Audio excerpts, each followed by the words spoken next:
Assalamualaikum semuanya. Perkenalkan, nama saya Dede Agustina Lingling. Saya mahasiswi semester 3 program studi administrasi bisnis.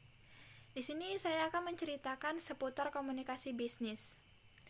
Komunikasi adalah proses pertukaran informasi atau pesan. Proses komunikasi itu terjadi ketika seorang sender atau komunikator menyampaikan pesan melalui media kepada seorang receiver atau komunikan, dan komunikan tersebut memberikan feedback atau tanggapannya. Dalam proses komunikasi, kita juga mengenal istilah encoding, decoding, dan noise. Encoding adalah proses berpikir yang dilakukan oleh komunikator sebelum menyampaikan pesannya. Decoding adalah proses penafsiran pesan yang dilakukan oleh seorang komunikan setelah menerima pesannya. Noise adalah gangguan yang akan mempengaruhi proses penyampaian pesan tersebut. Ada beberapa kriteria yang harus dimiliki oleh seorang komunikator dan komunikan. Yang pertama adalah communication skill atau keterampilan komunikasi. Contohnya keterampilan berbicara, keterampilan menulis, dan mengeluarkan ide-ide baru. Yang kedua adalah attitude atau sikap. Bagaimana kita menyikapi ketika seorang komunikator menyampaikan pesan kepada kita sehingga menimbulkan kesan yang nyaman. Yang ketiga adalah knowledge atau pengetahuan. Ini penting dimiliki oleh seorang komunikator maupun komunikan. Yang keempat adalah social system atau lingkungan sosialnya. Ini juga penting bagi seorang komunikator atau komunikan, di mana mereka akan menyampaikan pesannya. Di lingkungan manakah? Contohnya, posisi mereka dalam pekerjaannya atau lingkungan tempat tinggalnya. Yang terakhir adalah kultur atau budaya seseorang.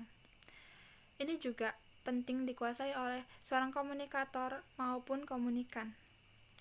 Contohnya misalnya suku Jawa. Kita mengetahui bahwa suku Jawa cenderung berbicara secara halus dan santun.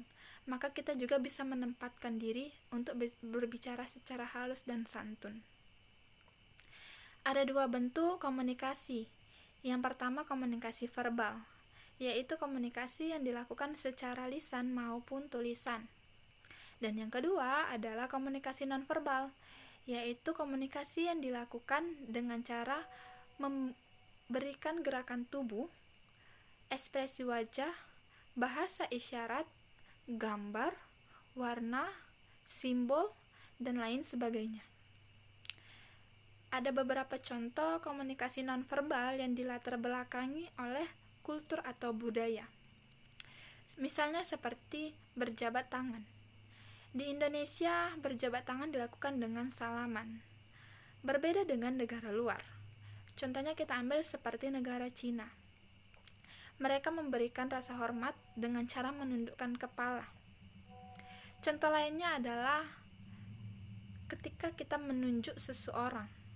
Dalam ruang lingkup bisnis, kita menunjuk seseorang dengan menggunakan telapak tangan di atas. Sedangkan di negara Malaysia, mereka cenderung menggunakan jempolnya. Seperti ini. Untuk menunjukkan sesuatu.